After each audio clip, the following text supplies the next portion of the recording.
King of the Jews. That's a political statement, folks.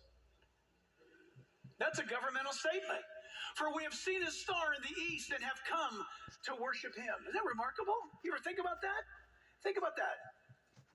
Coming together. These have said their attacks against Israel are in support of Palestinians in the war in the Gaza Strip. Israeli forces said they intercepted multiple drones that were launched from Yemen, and the drone that hit the airport was detected, but it was not intercepted because it was not classified as a, quote, hostile drone. Israel's airport was shut down for about 2 hours after the attack, but is now back up and running. Meanwhile, Israeli Prime Minister Benjamin Netanyahu said Israeli troops had established an additional humanitarian corridor in the Gaza Strip to help residents evacuate. In the meantime, about 100,000 people have left Gaza. Hamas is trying to do everything to prevent them from leaving and to remain there so that they can serve as a human shield for them. We only recently saw that it shoots women and children in the legs and, if necessary, shoots them.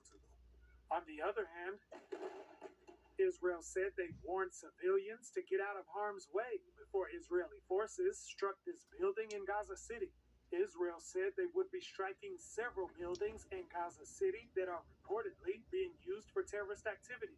Also on Sunday, President Trump on Truth Social gave a warning to Hamas, saying, "Everyone wants the hostages home.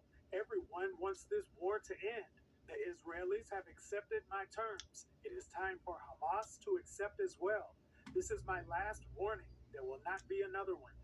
Meanwhile, the mother of a hostage recently saw her son in a Hamas video. I want to hug him again and make sure that he's safe in my arms and he's safe in this country. And I miss him. I just want to see him. 48 hostages are being held in the Gaza Strip, 20 of whom are believed to still be alive. Jason Perry, NTD News.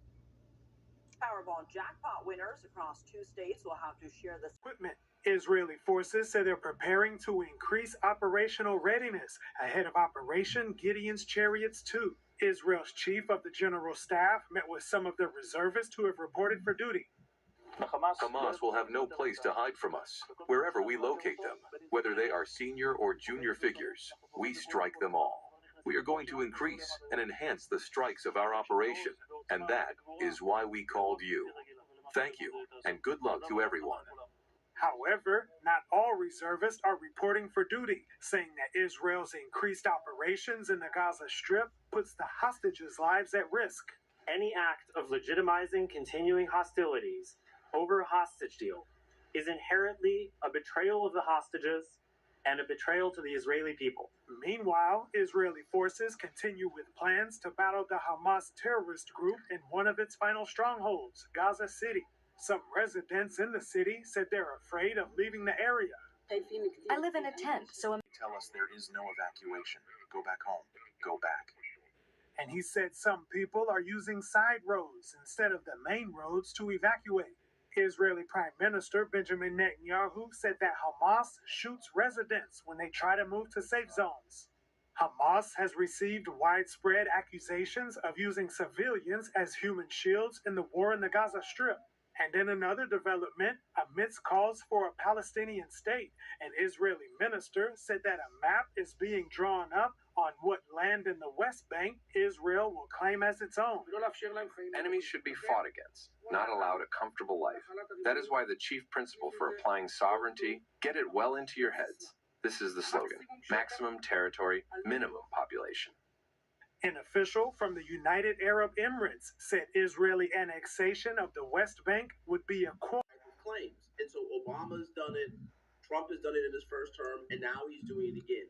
These students on campus were saying that, hey, we didn't feel safe. This isn't about whether or not you agree with what Israel's doing in Gaza. This has everything to do about the safety of students on campus. And those are two completely different things. The Trump administration isn't saying that you can't demonstrate against Israel or that you can't agree with the Palestinians. What it's simply saying is you can't harass students on campus. You can't chase them around campus. You can't block entryway and extryway to Jewish events because you disagree politically with what's going on in the country. That's what the Trump administration administration is investigating. What do you got to say, woman? Just like any other claim that gets made under Title VI by students. Jonah Wartel, Love, appreciate you both.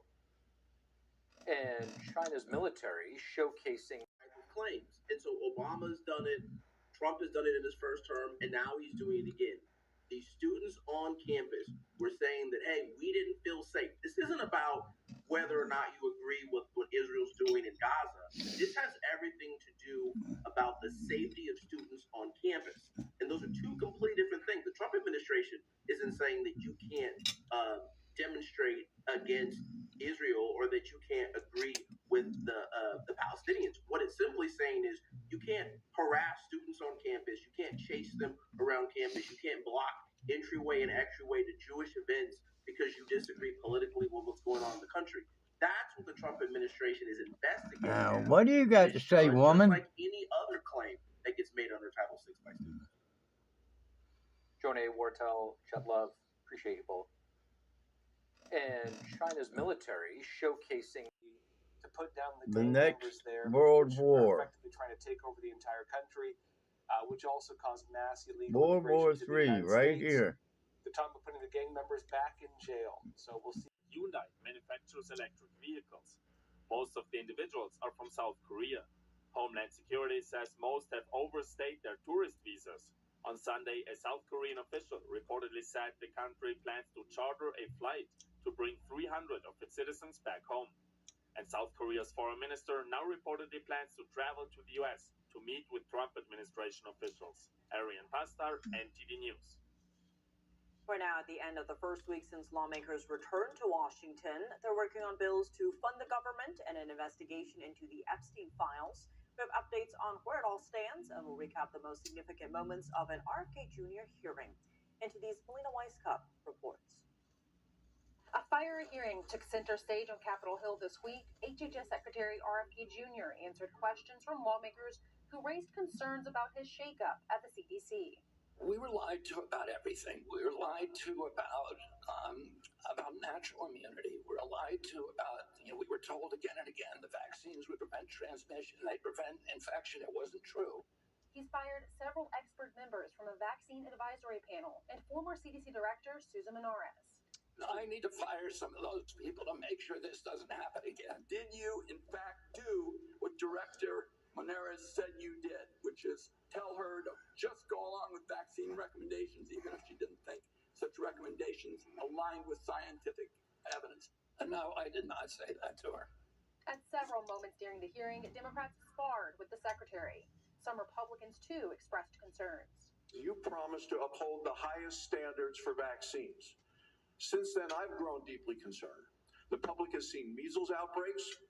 Amid calls to resign from Democrats and some 1,000 former and current HHS employees, President Trump described Kennedy as different while reassuring his support for the secretary.